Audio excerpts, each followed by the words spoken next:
And we Christian Americans are the last hope for the West. Storytelling matters in this world. There's a hunger for good stories. We're tired of seeing Hollywood filth and slop. That's what our goals are to make movies that are good, true, and beautiful and glorify the Lord. If America loses, that's it for the West. Welcome, everyone, to part 2 of our movie review of The Fellowship of the Ring. We are diving deep into the world of Tolkien, and we're visiting the world of Tolkien, the world of Middle-earth, in a lot of different ways. One way we're doing it is through looking at the movies, the Peter Jackson films, and really just unpacking them. We tried to do Fellowship of the Ring in one take and one go, but that didn't happen, of course. So we're doing part 2, put in the second disc, and let's roll. Moving on to the second half of the Fellowship of the Ring. We're gonna kind of unpack the story really briefly, just as a reminder, a recap, just to get the discussion going. And we have a lot of things to say about this film. And we once again we love these films. Put them aside from the books, and I think that they are masterpieces. As far as film goes, it's just incredible that they were able to accomplish what they did. They went to New Zealand and they filmed all these movies. With the extended editions, it's 4 hours each. So we're looking at 12 hours at least of movie. In the span of a handful of months, few months. I can't remember how long it was, but they went to New Zealand. They filmed it all back to back to back, and it's just an incredible feat to accomplish. And it's great to be able to revisit them, decades now later, 20 years plus years. So excited to keep on rolling as we finish up the Fellowship of the Ring. So Tobiah, I don't know, any thoughts initially before we kind of jump back into the story? Not entirely. I mean, I think we're gonna dive right into where we left off and or maybe recap a little bit, but I'm ready to go. So the Fellowship is banded together. We've kind of the stage is set is for taking the ring to Mordor. The mission is clear, and Frodo has decided that he's going to take the ring. He's going to carry it. He's going to bear the burden. And then you have Gandalf, Aragorn, Boromir, Legolas, Gimli, Sam, Merry, Pippin. I don't think I missed anyone. They're all ready to Aragorn. I say Aragorn. Ready to set off and to do this unlikely task, to accomplish an unlikely mission, a mission that is near impossible, but one that they believe will work as far as destroying the ring and defeating the enemy.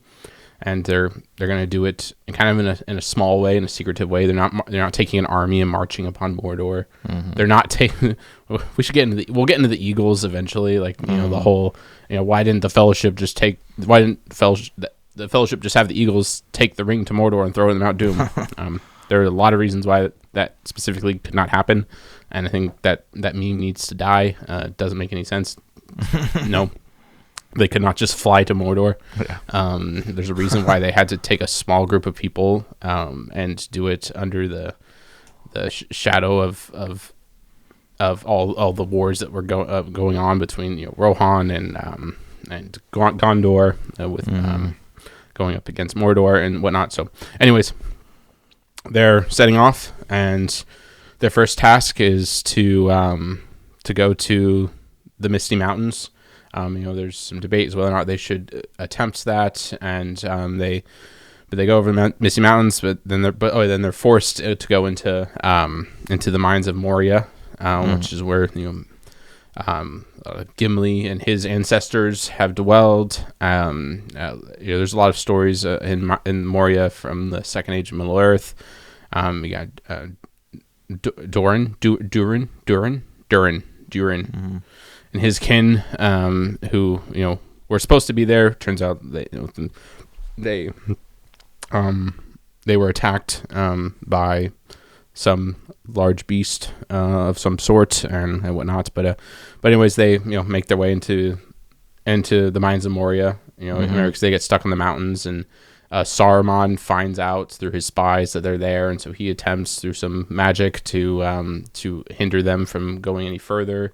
And so they eventually have to turn around. So they go to the mines of Moria, and then there's of course some conflict. You have the whole scene where they're trying to figure out how to open the door, and trying to read read the Elven tongue and figure out what's next, and of course what finds out that Gandalf finds out that he has to speak friend and enter. So enter, or it wasn't in the movie. Who was it that Frodo figured it out? Yeah. My mind is blanking on who figures it out in the book, but anyways, figure out the Elvish word for friend, speak friend, and then enter, and the door's open. Then of course they have that octopus beast coming out of the lake to attack them, and they have to fight that off. That was always a fun scene. That was one of my. That's a very memorable scene in the video game. I don't know if you remember doing that, fighting that beast. It was really hard to defeat, and I do remember that. Yeah. That was always fun. Anyways, yeah. So they make it into Moria, and they I love how all the Moria scenes are shot. They do such a good job of making it feel like such a large scale, like very ancient, very large, massive fortress underneath the mountain. Yeah, for sure. And just the halls of Moria and everything. And I know they use some like miniatures and some visual effects to accomplish it, but I think I've always been fascinated by Moria.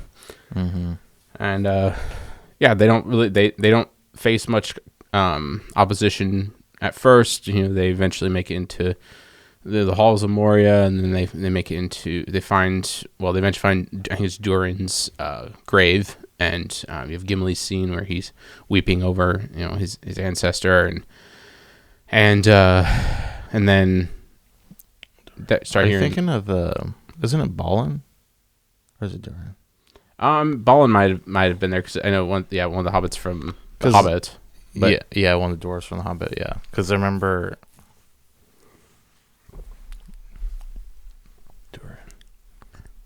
Durin even a dwarf? Yeah.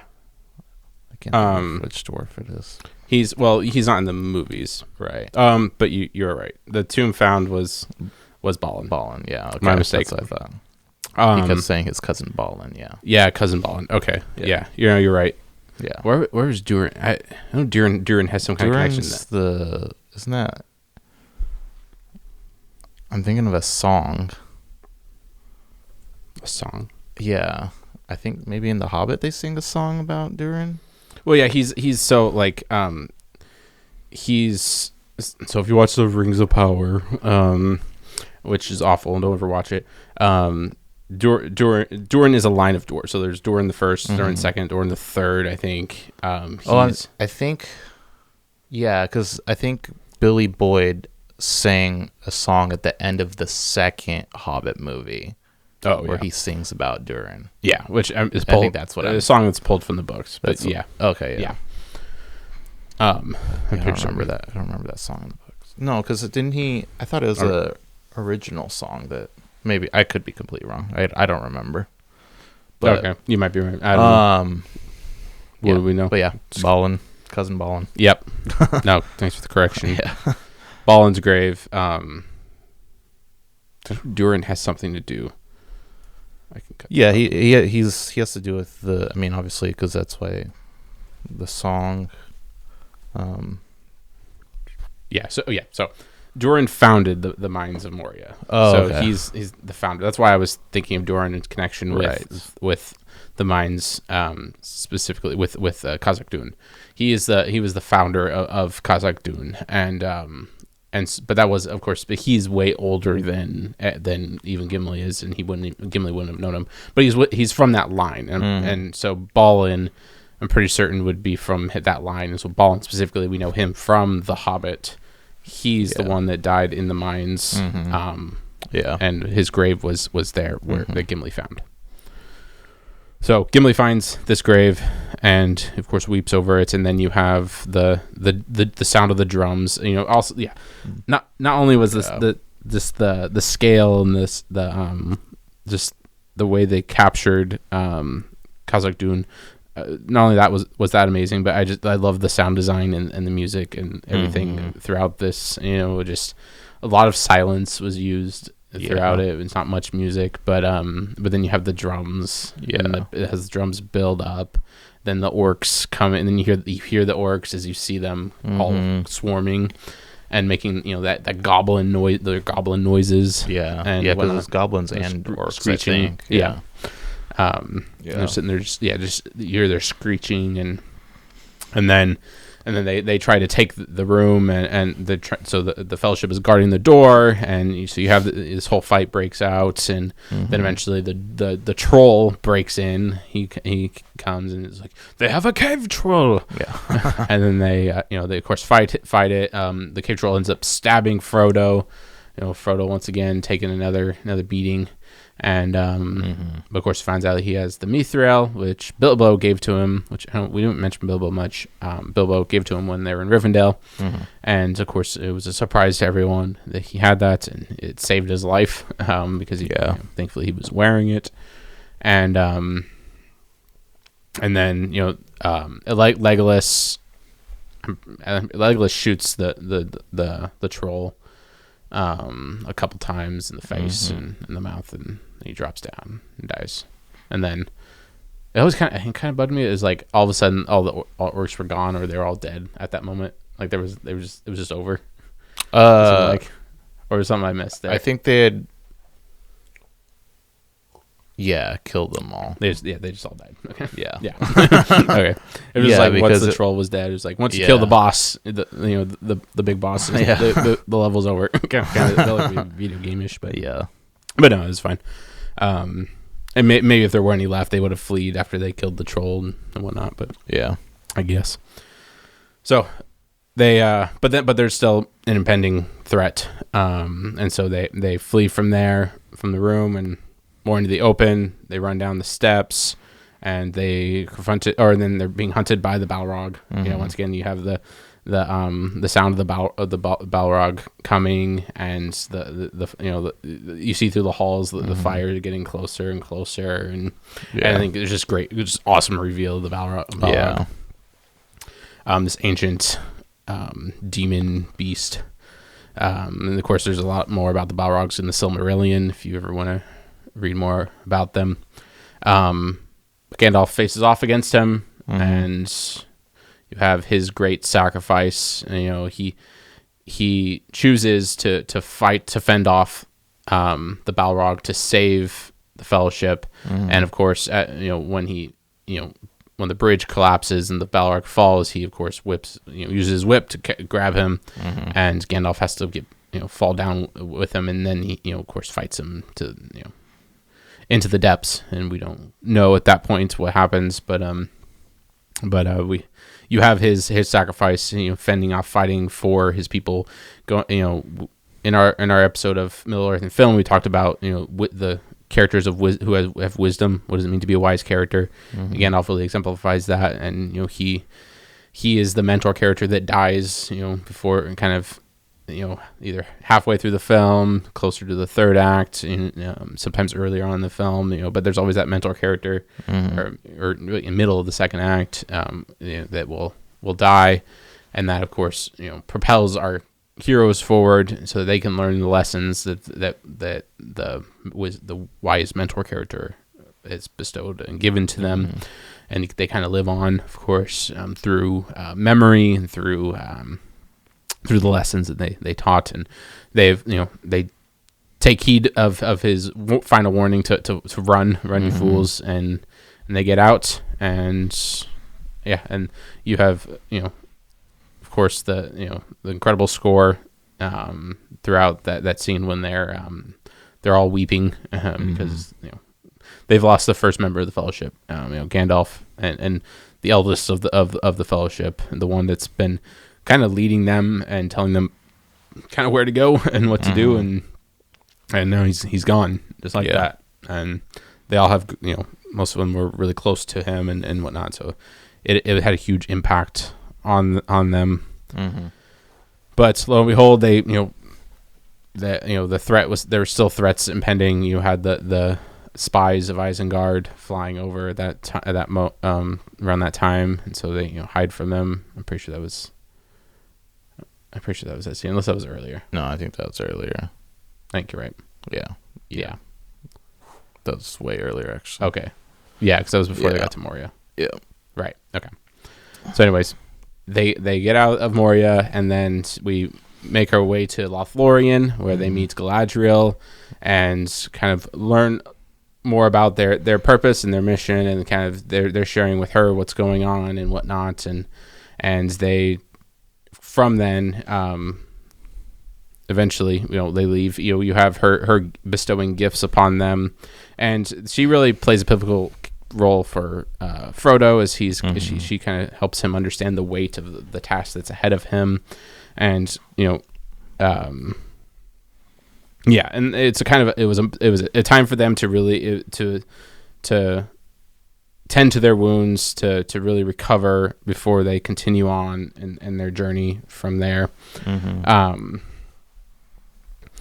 And of course, like I said, she offers gifts to them and reminds them of the trials that they're facing as they continue. And from then they continue down the Anduin River, which is a great river in Middle Earth. And tension, of course, is growing as they're making their way down. They know that they're being hunted.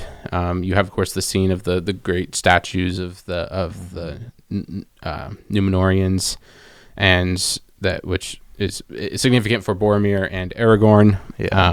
But as they're before the Uruk-hai show up, you have Boromir, who he's still struggling with what's his purpose and what's he doing. Whether or not the ring should be taken to Gondor, and he still feels like he needs to be taken. So of course you have him going with Frodo alone, where they have their argument and their fight, and Boromir's kind of the tension grows there until Boromir decides to try and take the ring from Frodo, because he wants that power. He needs that power to save his people, and so he's going to do everything he can, even if now is time. Like it doesn't make sense to him why they're going to destroy it still. So he tries to take it from Frodo. Frodo puts the ring on and escapes, and Boromir, of course, weeps over what he has done. He realizes what he has done, and then this is where Frodo's trying to decide whether or not what's he going to do? Like, is he going to stick with the Fellowship? Everything kind of seems to be unraveling, and the growing tension of the Uruk-hai coming upon them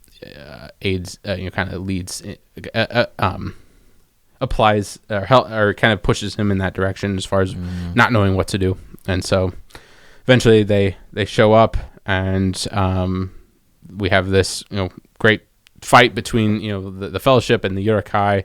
And Aragorn, you had that scene where Aragorn meets with Frodo and basically tells him, like, Frodo, it's like, I understand what you need to do. Yeah, you need to leave. And Aragorn passed the test that Boromir didn't. Yes, that's a good part. That's a great scene. Yeah, Aragorn passes the test and doesn't try to take the ring. Tells Frodo, it's like you do what you need to do. And then you hear Boromir's horn call and the Gondor call, and then the fight begins. And it's just great.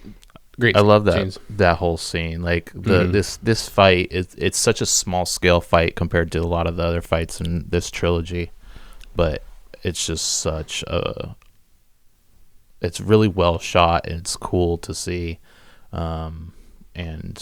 but also just the scale of this fight is it's very high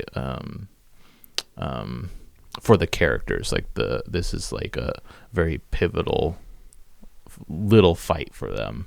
But it's a really cool fight. Absolutely.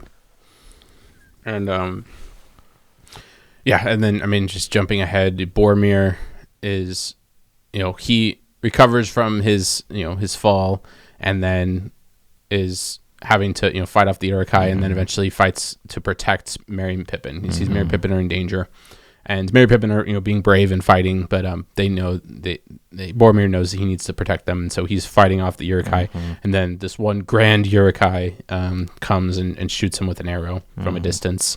He gets struck with an arrow, and once again, sound design is incredible in this. Just how you hear that the arrow and the breath leaving his body, and that moment where he's just like, do I fall or do I keep fighting? And then he grabs his sword, keeps fighting, slashing down the orcs, the Uruk-hai, and he takes another arrow, keeps fighting.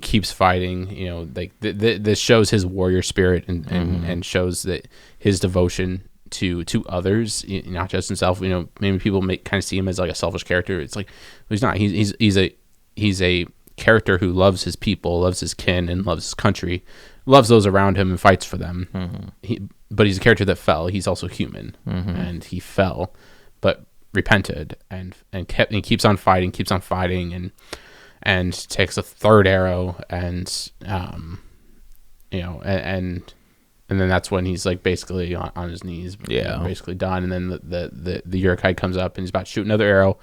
Aragorn steps in and fights him off, and they have their fight. And of course, there's a lot of behind the scenes stuff about this fight. Basically, Viggo Mortensen literally deflecting a knife getting thrown at him. Yeah. Anyways, pretty brutal fight. Well shot, and Aragorn wins, defeats them, and then you have the scene between Aragorn and Boromir. Very memorable scene. There, Boromir repents, but he also despairs at the same time. He's like, because he saw how easily man can fall. Like he's like, if I can fall, man, there's no hope. Yeah. But Aragorn, kind of he gives him he holds on to hope and says, of course he has the line where it says, "I don't know what blood runs through my veins, but I will fight. I will defend your honor. I will." And he encourages him, saying like, "You fought bravely. You fought to the end, and you did what is right. And then I will fight for our people, for our kin." So awesome moment between them. Well built up throughout the film as well. Yeah, absolutely. So Boromir, he has his fall. Merry Pippin are taken. Frodo and Sam. Sam finds Frodo, decides to go with him. Frodo was just going to go on his own. Sam finds him. They go off and begin their journey towards Mordor. You have the scene where they're coming over the hill, and then they see Mordor in the distance. And roll credits. Yeah, and just an awesome film. I just love just walking through it and talking about it again. But any initial thoughts right there about any of that before we kind of get into more technical stuff and look at different elements of the story? No, I mean, I think it. Even though this is just the first of a trilogy, it concluded well, and while also setting up the next film. But I mean, I think these movies do well at being able to stand on their own.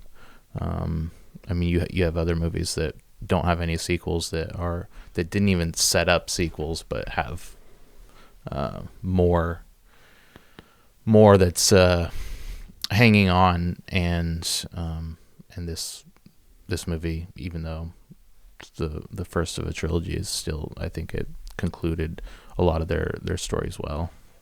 Yeah, definitely. Everything's wrapped up pretty nicely just for its own isolated story.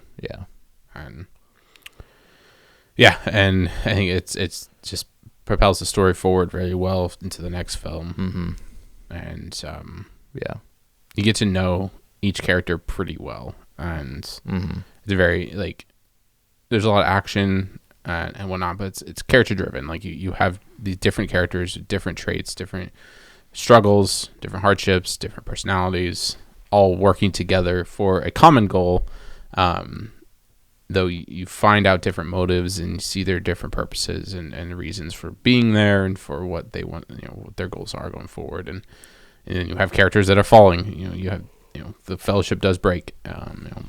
Gandalf dies, Boromir dies, the Merry and Pippin are taken, Frodo and Sam have to leave, and you're kind of left with just Aragorn, Gimli, and Legolas in the end and that you have their decision, to just as to whether or not they're going to follow Frodo or are they gonna go rescue Merry and Pippin, and they choose to rescue Merry and Pippin because they're trusting that they're trusting Gandalf in that moment. It's kind of going back to the wisdom character. Like Gandalf chose Frodo, in a sense. Yeah, I mean he did choose him to go to carry the ring to Rivendell. Frodo makes the decision to carry the ring to Mordor.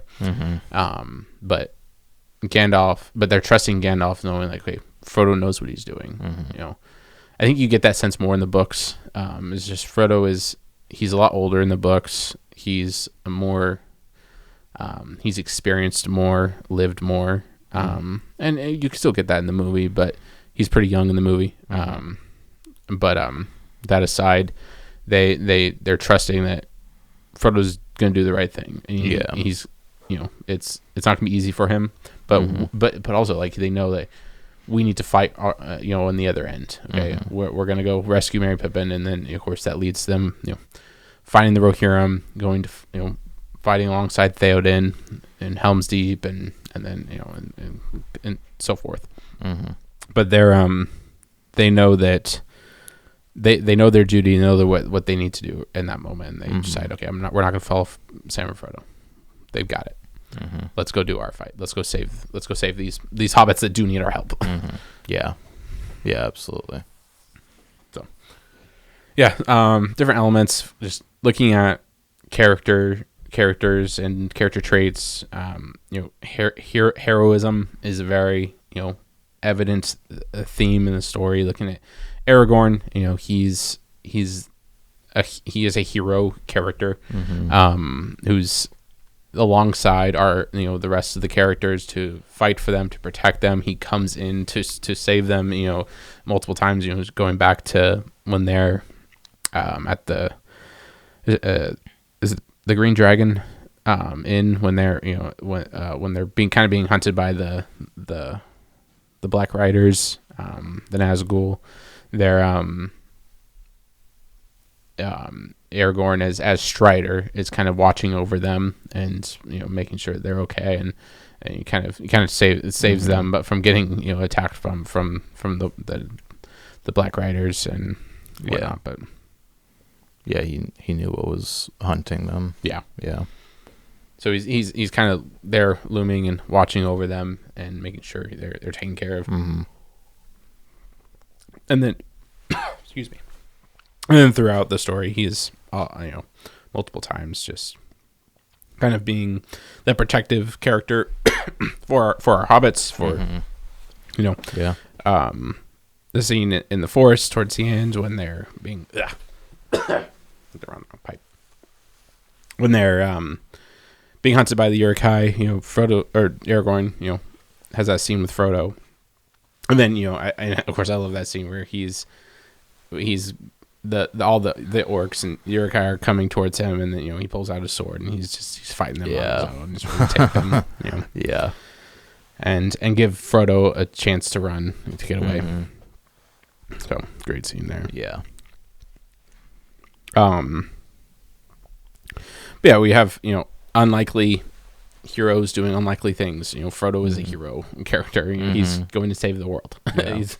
And he's making a decision that many would not be brave enough to make. Right. He's the only one that stood up and said, "I'll take the ring to Mordor. I'll do it." And he was. He just had a simple life in Hobbiton, and I mean, it really all just came down to the fact that he was related to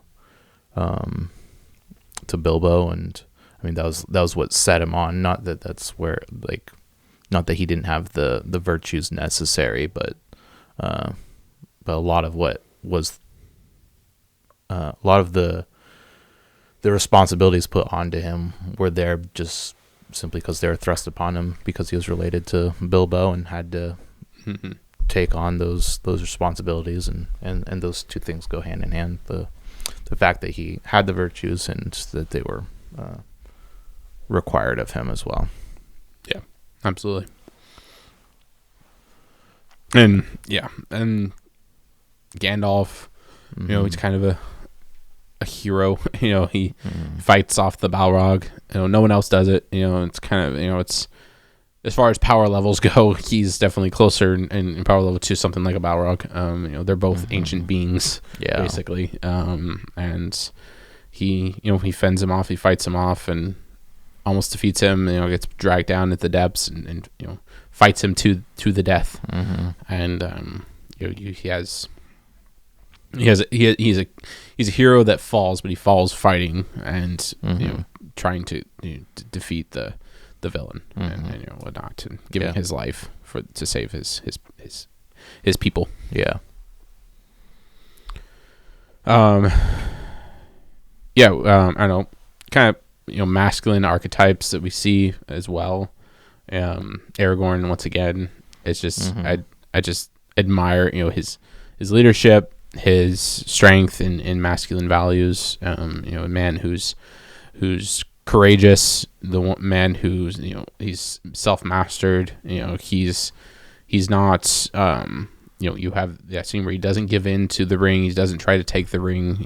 You have that brief temptation there, but he doesn't give in. And that shows self-mastery. And he's willing to do the right thing, not for the sake of personal gain or anything, but for others, and to be the man that he should be, that he is meant to be as Isildur's heir, and just as a man, as a soldier, and as a warrior. So, and anything. I don't know what's your kind of perception of Aragorn overall, just as a masculine archetype?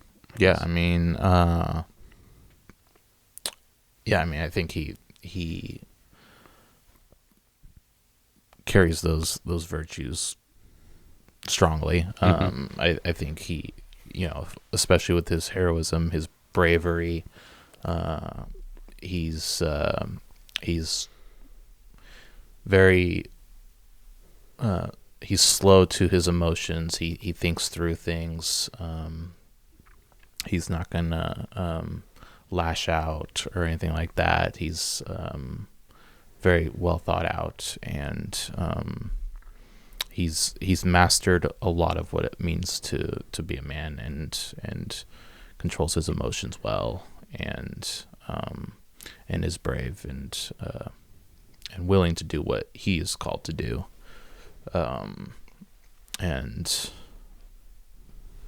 he's got the strength and the leadership and all that good stuff. Yeah, absolutely. Yeah, and going back to that scene with him and Frodo, he has one of my favorite lines in the trilogy. He's like, I would have gone to you with the end. I would have gone with you to the end, into the fires of Mordor. I would have gone with you to the end, to the fires of Mordor. I would have fought by your side, all the way through. And once again, going back to, like, he knows that Frodo needs to go on his own, but he was willing to go and fight, and he does. He keeps on fighting and keeps on leading and doing what he's called to do, to give Frodo his best fighting chance, the best chance that Frodo can give. Aragorn's giving his everything that he can for the sake of Frodo. Yeah, absolutely. And he contrasts well with Boromir and that, and where they're both willing to fight, but Boromir does fall in that moment. He's tempted by the ring, and he tries to take it and tries to almost in a sense hurt Frodo, take whatever he needed to take it. But you have his repentance, of course. But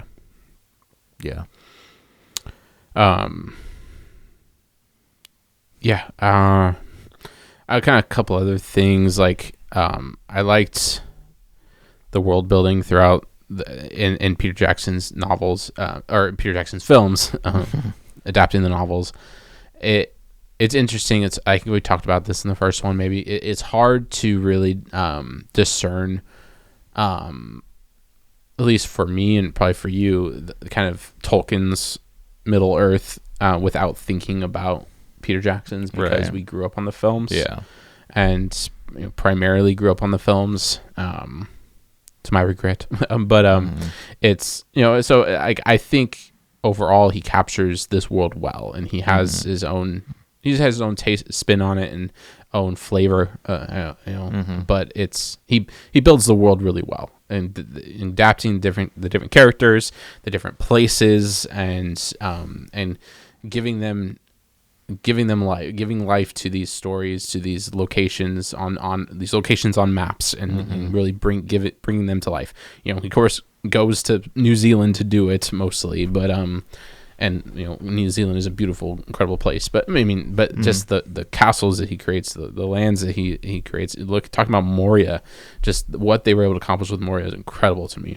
Yeah, how they structured it and how they filmed it, and just they created this fortress underground city almost, and did it this old ancient city, and did it so well. So I think he did a really good job of creating Middle Earth, creating this idea in your head of like these places, they're real places, and these lands are set apart, and this is Gondor, this is Mordor. Just even when they're in the White City, and I don't think they ever go there in the Fellowship, but like when you see that, and then you can see Mordor across the way, and just all that is just really cool to see, and just how he built all that, and yeah, definitely.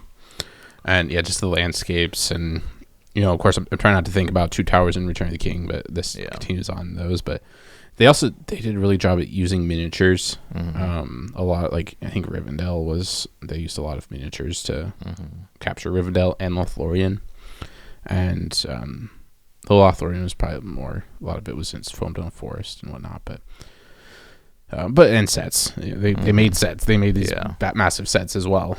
Yeah, but when they they use real life locations, and which is so cool to see. Actually, there was before we move on from characters, and one character also, Saruman. I love the villains in Peter Jackson's films, and of course in Tolkien's, even more in Tolkien's books, but specifically how they're depicted in the films. I think it's a good contrast between good and evil. You have Saruman, who's a good contrast with Gandalf. You see a wizard, two wizards, two Istari, ancient angels basically that fell into Middle Earth. They're these ancient beings, and you have them contrasted very well. Where you have Gandalf, he's trying to learn about what's going on with this ring. He's seeking out knowledge, and he's going to the halls of Gondor to learn and whatnot, and he's trying to discern like what is happening here in Middle Earth. There's something going on, and then you have Saruman, who also is interested in wanting to learn. You have he of course you incorporate the Palantir more in the second one. We'll talk about that when we get to it, but Saruman's he's also wanting to learn and understand, but you see that he's slowly being corrupted by his lust for power, and by specifically by Sauron, and he's growing influence and growing power in Middle Earth, and he loves that, and he wants that, and he's trying to extend his influence and bend creation to his will. You get that more in Two Towers, of course, with the Ents and what he's doing to the forest, but even with the orcs, like he's breeding these orcs, these evil, malicious creatures who also go back to Rings of Power, where they try to make them seem like misunderstood, bad guys. It's like, no, these are malicious, evil creatures that are bloodthirsty, and they're just evil. Yeah, which is fine. It's good, and we don't need them to be misunderstood and have daddy issues and whatever. No, they're evil beings. They're bred for war. Yeah, and that's what they are. And so you have Saruman, and his orcs and the Uruk-hai that he breeds, out of Middle Earth, or out of Isengard, but anyways, you see the contrast well between him and Gandalf, which I appreciated. Yeah, and then the orcs, and these are evil creatures. Yeah, Saruman is evil. And I think with him versus Gandalf, you really see that Saruman does not care about the creatures of Middle Earth at all, and Gandalf, you can see that he loves the creatures of Middle Earth, and he's very fond of them, and even he has a certain admiration for them, and Saruman, you can see that he doesn't at all. He sees them as beneath him, as very lowly creatures that do not deserve any sort of amount of his attention other than to be used. And yes, I think there's a pretty clear contrast there as well. Right. Absolutely. Yeah, that's well set up. Yeah, and Sam as well, just a loyal friend to Frodo, and just his willingness to go to the fires of Mount Doom for Frodo, and he's always by his side. He decides to follow him, to Rivendell, follow him to Mordor. In the end, he does. He's like, he almost drowns in the river, trying to get to Frodo. But you just see his devotion. It's like, I'm going with you no matter what. I'm not letting you go by yourself. If I have to die, I'm gonna fight. I'm gonna get there, unless I die. Yeah. But anyways, absolutely, it's good. And yeah. Any other characters you want to highlight? Bring up? No, I mean, I think I think there's just a lot of expansion in the second movie with some of these characters that not a lot happened to in the first. But yeah, I think all the main ones of this one, I think we've covered pretty well. Yeah, Aragorn. I did actually write this line down, but when he's with Boromir before Boromir dies, and he says, "I don't know what strength is in my blood, but I swear to you, I will not let the White City fall." Referring to Gondor, it's like I will not let our people die. I will not let our land fall to Mordor. So he just has that promise that he gives to Boromir. I think there's a great character moment for Aragorn. But which also kind of leads me into another discussion I wanted to give, and that's kind of some of the differences between the books and the films, because in that line, though I love that line, the problem is in the book Aragorn, he does know what blood is in his vein. Like, because he's always struggling in the films with whether or not he's a reluctant hero. Though he knows his duty and he does his duty. He is a hero, but he's reluctant to be he's a reluctant king, I should say.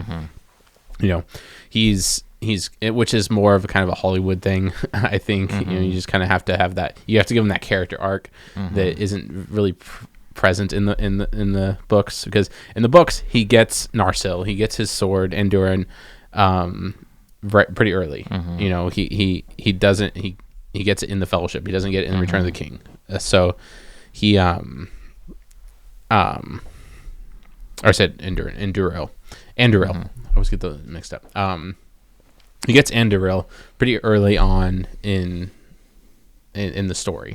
He has the sword that was broken. It's now been forged. Yeah. He is waiting for his time to take the throne. In the movies, he's not. He's like, I don't know if I'm ready. Kind of thing. That's always bothered me. Though I get it as far as from a story standpoint, character arc, but I don't think it was necessary. Right. In my opinion. Yeah. But either way, he does know that he's the Isildur's heir. He does know that he is the future king of Gondor. Yeah. He does know that. He's a patient. I think that's the difference. He's not reluctant. He's a patient king. He knows his time. Like Christ. He doesn't. Jesus doesn't take take David's throne by force. He doesn't come and just be like, "Oh, it's my throne. Give it to me. I'm gonna sit upon it right now." No, he knows he knows when his time is. Mm-hmm. He's patient in waiting, and of course he knows he has to go through death in order to get there. And Aragorn, he knows what is ahead for him. He knows the throne that is his, and he's waiting and he's ready to take it when it's his time. But he's waiting for his time. So and I feel like that anticipation could have been portrayed in movies pretty well. Mm-hmm. I would agree. It wasn't entirely necessary. I mean, I think you can definitely build anticipation and confidence in him in that, and but show that it's not like an overpowering thing of him that is a flaw, mm-hmm. but that he is patiently. Yeah. Like another character I've always had an issue with is Elrond in the movies, because even in his relationship with Aragorn, like because he's Arwen's father, they kind of had to make this like, like you're not good enough for my daughter kind of thing for like story. It's like, no, I'm sorry, I don't really like that. Yeah. He's like he distrusts Aragorn, mm-hmm. and you just don't get that sense in the books. Mm-hmm. As far as I'm aware, he kind of has that distrust for Aragorn, and he doesn't think he's ready for the throne, and so forth. And he's not ready. He's not worthy of his daughter. Of course, you have the the forbidden love. That is more drawn out in the films. And either way, I think he's a little bit. I don't know. He always rubbed me the wrong way, Elrond in the movies, but. Yeah, there's that. Yeah, I would agree with that.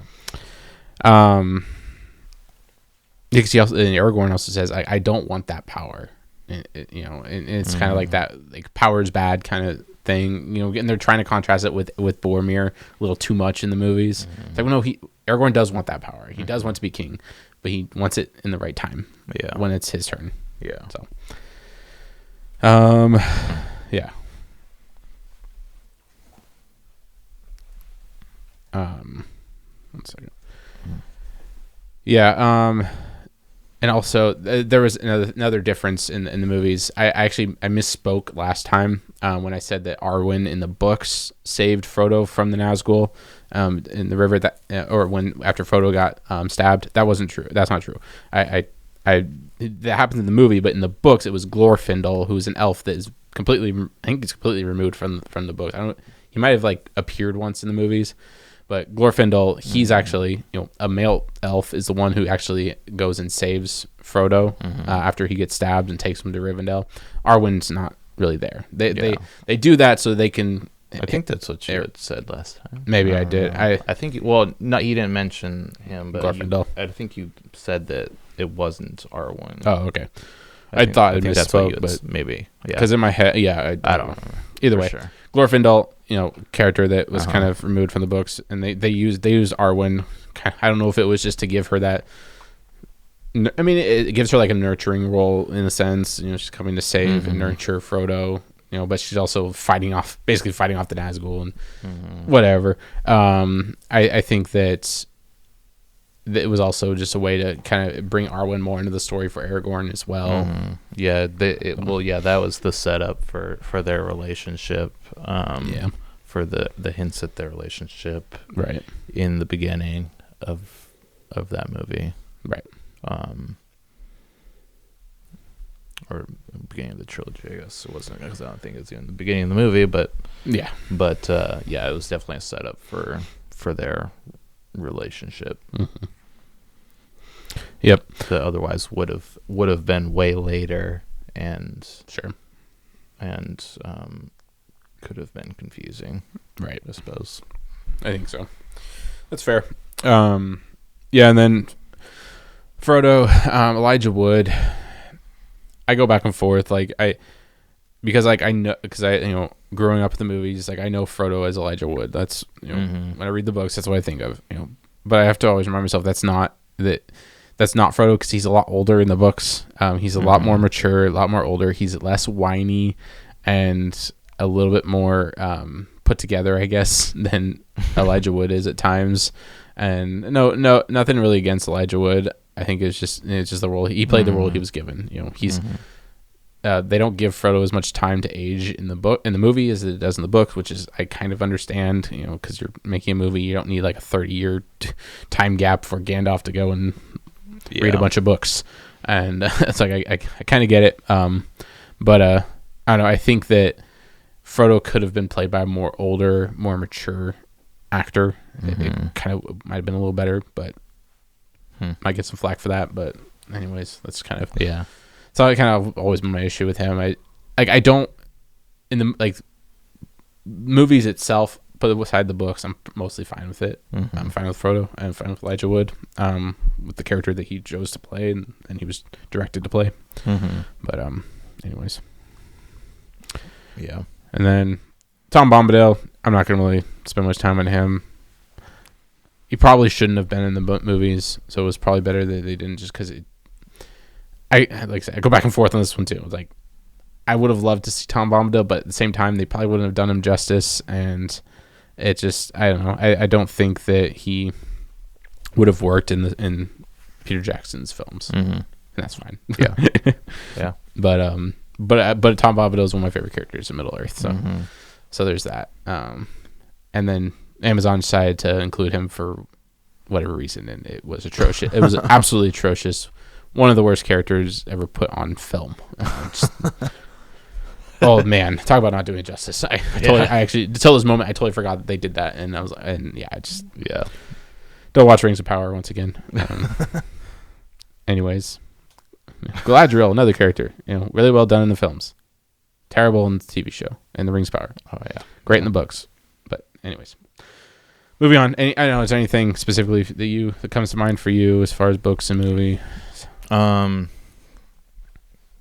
not really. Yeah, that's fine. Like I said, we talked about the score. I mean, concerning hobbits is just so iconic. But I think it really just kind of gives life to Hobbiton in a unique way. I think that was really done, well done. Yeah. No, the score is so good because you can play any song and you think of a city. yeah. Like or a portion of Gondor, of Rohan, Mordor, the Khazad-dûm. Shire. Like they all have their songs, and it's very well done. I mean, it just as Tolkien did amazing with his naming of things and the way he used names, like the music was done just as well. In that, like you hear the song, this is evil, this is good, which city this is, like this location. I mean, yeah. Isengard has a song, Yeah. I mean, you could decipher between Mordor and Isengard in their songs, and it's like, and know that they're both evil. Like, very well done. And if you read the Silmarillion, music plays a big role in Middle Earth. If you read the Silmarillion, that music plays a big role in Middle Earth, and you have I'm not going to dive into that, but anyways, and of course Tolkien, he was a big fan of music, and there's a lot of songs that he wrote in poem and slash songs that he wrote throughout his books, and music is important, and I think Howard Shore just does an incredible job of capturing the atmosphere of the world of Middle Earth and giving music to it to give life in that way. So well done. I don't know, cinematography, anything specifically you want to bring up? It's interesting that we've gotten these, we have the 4K versions now of the Lord of the Rings, so it kind of gives that extra layer of I don't know. It just gives an extra layer of clarity to the films. And so I mean, I think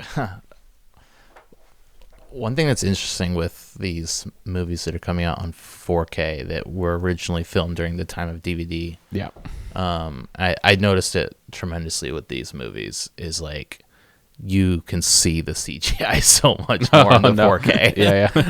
Right. Interesting. It's like, like with the DVD, it all just looked kind of blurry together. Now I can see the blurry part is the CGI part, and the rest of the shot is very crisp. And it's like, like it's because they would have had to redone the CGI, but other than that, like, I mean, like that's CGI. But we need the special edition now. Yeah, yeah. They need to upgrade all the CGI and just redo the whole thing. No, but the cinematography. I mean, I think they did great. Yeah, I mean, I think it's really well shot. The coloring of how they colored it, and yeah, I mean, it adds to the world building, like we really see just this world that he built, and the way he does the cinematography comes out in that as well, and the way it's colored, and the different areas of Middle Earth and how they're colored, and all that is, I think it was really well done. Mm-hmm. Yeah. Any thoughts on? I mean, you're going to New Zealand and you're capturing this almost like this other world. It's just these beautiful landscapes, and I think they do a good job at showing the scale of Middle Earth. You have like the castles. You have Minas Tirith, where Gandalf's coming over. Just the first thought that came to mind. Gandalf is riding his horse coming over the hill, and the camera kind of pans, and you see Minas Tirith over on the over the hill, and it's just kind of, you get a sense of the scale of Middle Earth just from that shot. And I think they just do a good job. And once again, Khazak Dune in the Mines of Moria, just well shot and well lit as well. With the coming of you have all, like I said, all the orcs, and they're crawling around, and then you have the coming of the Balrog, and just how that was lit and shot was incredible. Yeah, so very much so. Yeah, it's great stuff. Anyways, to kind of close things up, I think this movie, just people don't realize how much of an impact these films all had, just culturally. Like, I don't know really anyone. I know I've known some people have not seen them at all. Just never watched them. That's not into fantasy or whatever. But a lot of people, most people have seen these movies, and most people like these movies. Yeah. The only people that really don't are like diehard Tolkien purists, which I'm kind of slowly becoming. Stop me. But for the most part, people really love these films, and just of course when they came out, how massive it was, in theaters, the amount they made lots of money. Everyone went to see them, and everyone still sees them. And then you had the extended editions. Everyone wanting to buy the extended editions, and that's like the only way you can watch it now. Basically. And then now the 4K release, you have steelbooks, you have all these things, and it's become it's aged so well, and it's going to continue to. They just came out. They just did the 20th anniversary, 25th anniversary. Yeah, 20th for maybe Return of the King. Yeah, it'd be 20th for Return of the King. Maybe Fellowship. Yeah. It was the 25th for Fellowship, and they re-released all three in theaters. And guess what? It made millions of, I don't know how much. It made a lot of money. Not crazy, but it was like within like the top 5 box office for the first week it came out. And it's like, that's not an easy thing. Well, it is nowadays, but because people want to go see these movies again. They want to see these old films, and it's just like the cultural impact, but also just how well known these movies are, and how just it's something that everyone likes. Everyone loves watching these heroes, watching these characters, watching this story that Tolkien created, and that he put pen to paper. That he wrote for many generations, and generations that are and more and more generations are now reading these books and loving these books, and then watching these movies and loving these movies. And like, I think I said this in the first one, is like, one thing that was really great about this film is that it led people to the books in an age where movies were, where most people got their entertainment. It pushed a lot of people like myself to read the books. Yeah. And I appreciate that about the movies. Of course, I would encourage anyone that's not seen the movies to read the books first. Please do that.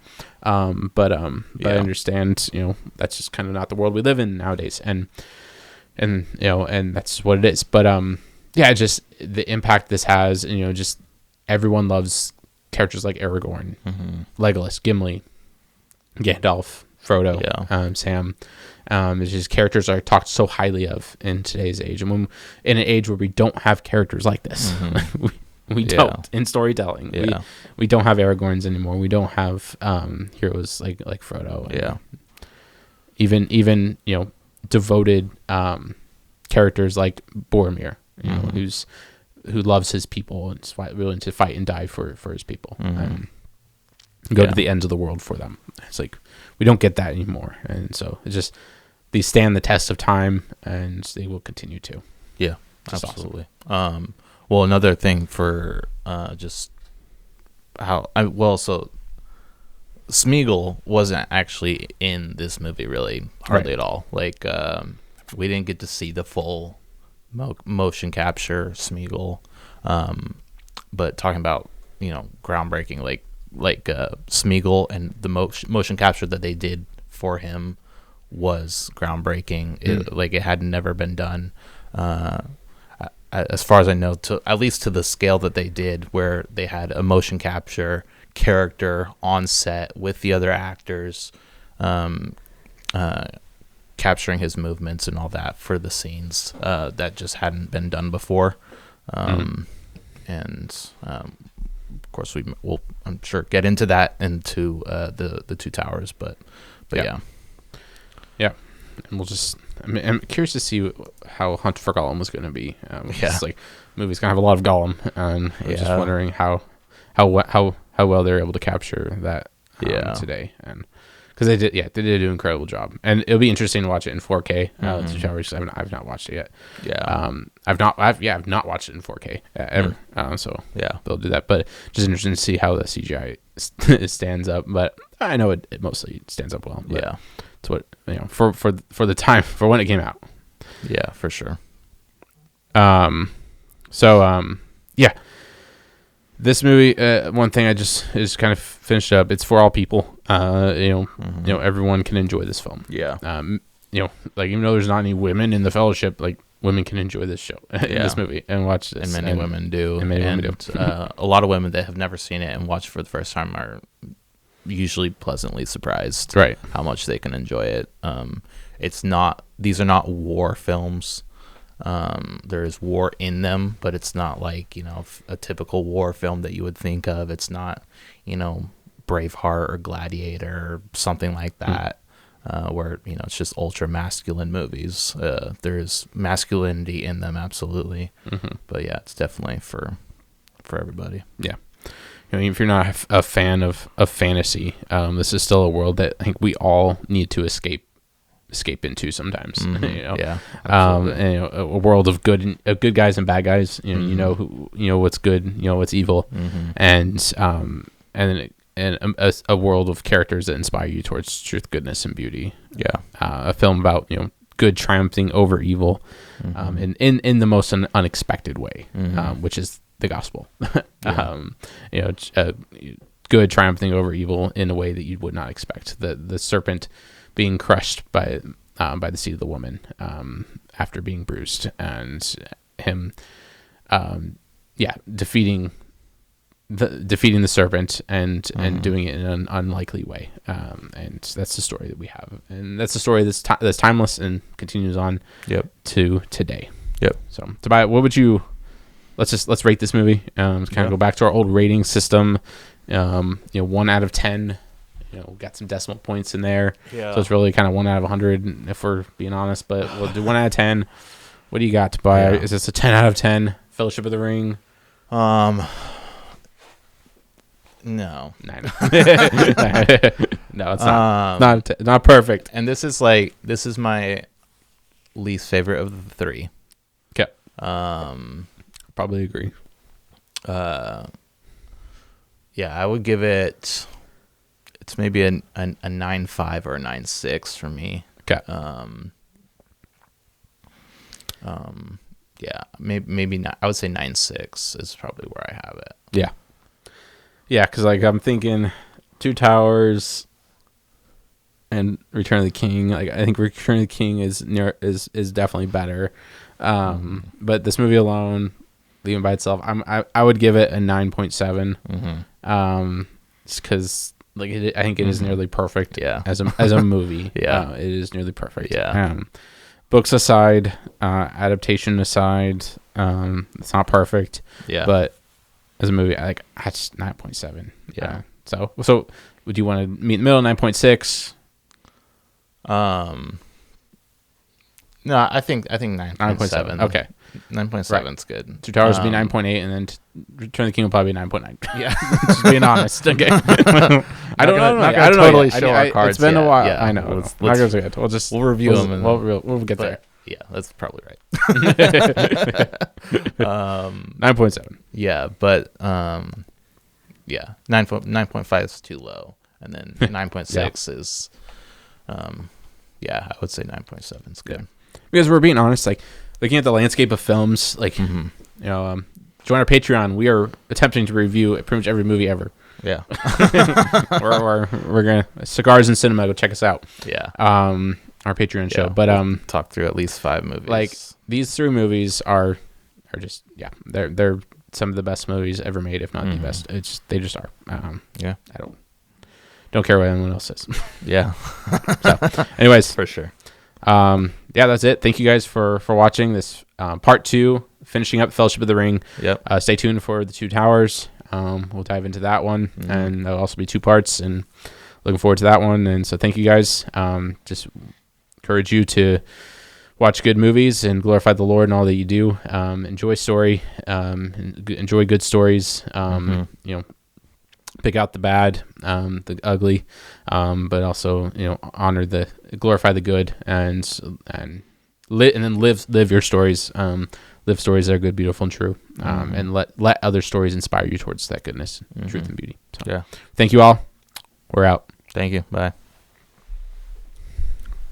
Okay, just hit the red button.